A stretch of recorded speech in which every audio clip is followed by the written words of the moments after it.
Ya, kita lanjutkan teman-teman ya. Jadi kalau teman-teman berkunjung ke situs Candi Gedog ya, ini teman-teman akan disambut pertama kali oleh 3 bagian kala ya. Ini biasanya ditemukan bagian atas candi ya. Jadi ada 3 patung kala ya, atau bagian kala seperti ini. Ini sudah dimodifikasi oleh warga, jadi bagian bawahnya itu sudah ada alas ya. Nah, ini teman-teman bisa lihat bagian dari kala ini ya, terbuat dari batu andesit ya, atau batu kali. Dan tempatnya ini sangat rindang teman-teman, karena memang di bawah pohon beringin besar ya. Sayang, kemungkinan besar ya, di bawah pohon beringin inilah justru ada, diduga ya, bagian dari Candi Gedog ini. Apakah ekskavasi tahun depan pohon beringin ini akan dibongkar ya, atau ditebang seperti di Candi Patakan? Kita lihat perkembangannya ya teman-teman ya. Oke, kita lanjutkan di temuan-temuan lepas ya, atau bagian yang ditemukan ya pada ekskavasi tahap 2 kemarin ya. Ini teman-teman bisa melihat beberapa potongan-potongan fragmen ya. Ada yang fragmen arca, kemudian ada juga, kalau teman-teman lihat ini ada seperti kala ya, kemudian ada batu bata merah yang ada motifnya seperti ini. Ini berbeda ya dengan motif di candi-candi Mojokerto. Nah, kemudian teman-teman juga melihat ini ada potongan relief seperti wanita ya. Ini diduga adalah tokoh Sri Tanjung. Nah, kemudian teman-teman lihat ini ada bagian kala lagi. Nah, ini potongan-potongan kecil ya, fragmen. Ini fragmen tembikar ya kelihatannya. Itu ada seperti cangkul, tapi entah ini cangkul dari era mana ini ya. Nah, ini juga ada bagian-bagian atau potongan-potongan bangunan, dan ini terbuat dari batu putih ya teman-teman ya. Ini cukup banyak sekali ya potongan-potongannya.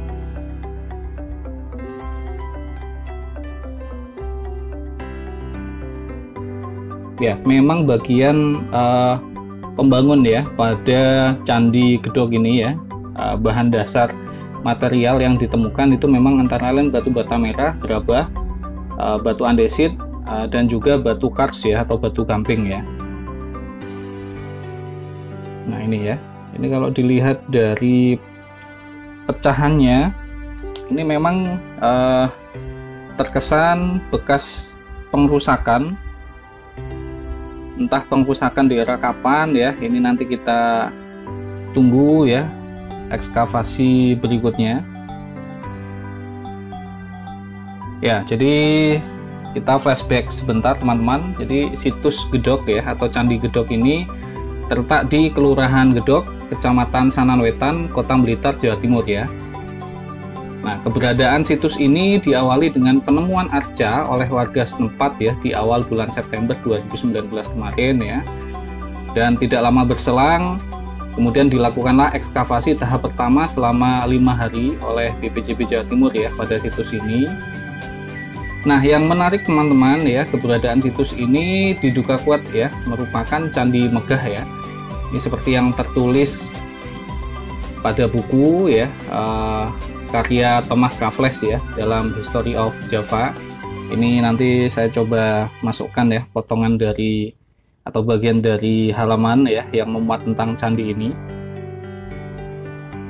Nah, teman-teman, pada 2020 ini ya, tepatnya 5-12 Oktober 2020 kemarin ya, BPJB Jawa Timur bersama Pemkot Blitar ya kembali melaksanakan ekskavasi tahap kedua dengan metode lot ya, yang mengejar struktur data arkeologis ya. Kemudian dilakukanlah penggalian di kedalaman 2,5 meter ya oleh tim untuk melihat bahwa situs ini ya ternyata masih berada pada level 1 lot ya, yang kemudian dilanjutkan mengejar hingga pada lapisan akhir level ya, atau lapisan budaya dengan tipikal tanah berpasir ya, khas lapisan vulkanis ya. Jadi area di situs Candi Gedog ini memang rawan terkena imbas letusan gunung berapi ya.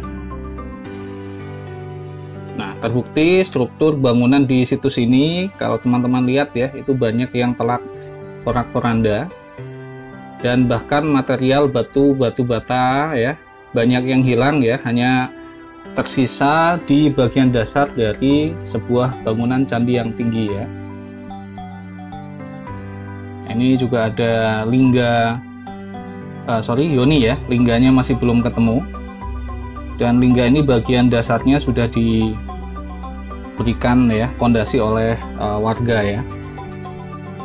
Oke, kita akan melihat ya bagian utama ya, kompleks pada ini kelihatannya memang kompleks ya, sebuah area yang luas ya. Nah, ini dia bangunan utama dari area situs Candi Gedog ini.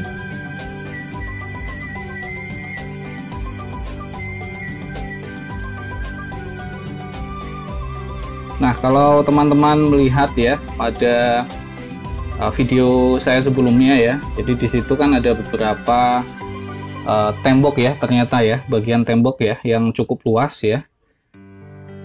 Nah, ini kemudian muncul pula dugaan bahwa situs Gedog ini sejatinya adalah juga sebuah petirtaan ya. Nah, bukti pendukung dugaan ini antara lain yaitu ada data sekunder ya tentang adanya sebuah sumber air yang telah mati yang terletak di bawah pohon beringin yang teman-teman lihat tadi ya.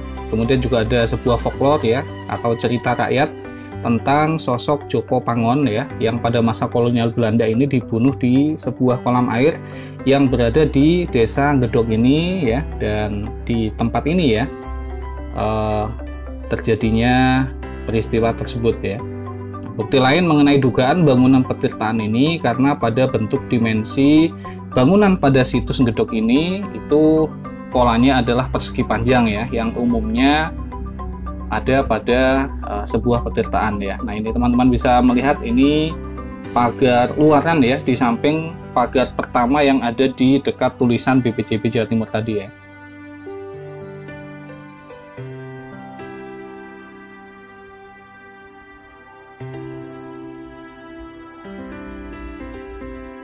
Nah, teman-teman, dari temuan fragmen ya, yang tadi teman-teman lihat ya, ada satu penokohan ya yang menjadi sentral pemujaan di situs Candi Gedog itu, yaitu atribut yang menempel pada siras cakra bagian ya. Tadi yang teman-teman lihat itu ada atribut yang mencirikan tokoh Harihara, yaitu perpaduan Siwa Wisnu ya.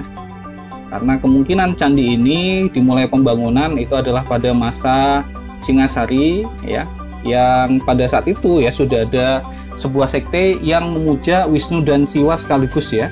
Jadi dua tokoh dewa yang dipuja itu, dari gambaran atribut itu ada cakra dan juga ada Agni ya, atau kilatan api tadi ya teman-teman ya. Nah, luas dari situs Candi Gedog ini yang di bangunan utamanya atau kompleks utamanya yang disakralkan itu diperkirakan sekitar 27 kali 27 cm ya.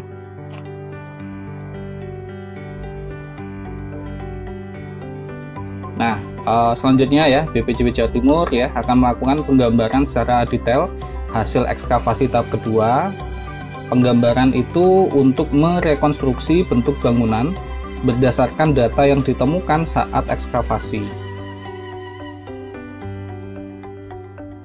Nah, tadi saya sudah tanya pada warga ya, jadi kemungkinan besar ini akan dilanjutkan pada tahun depan. Terima kasih teman-teman, salam budaya, salam rahayu, dan assalamualaikum warahmatullahi wabarakatuh.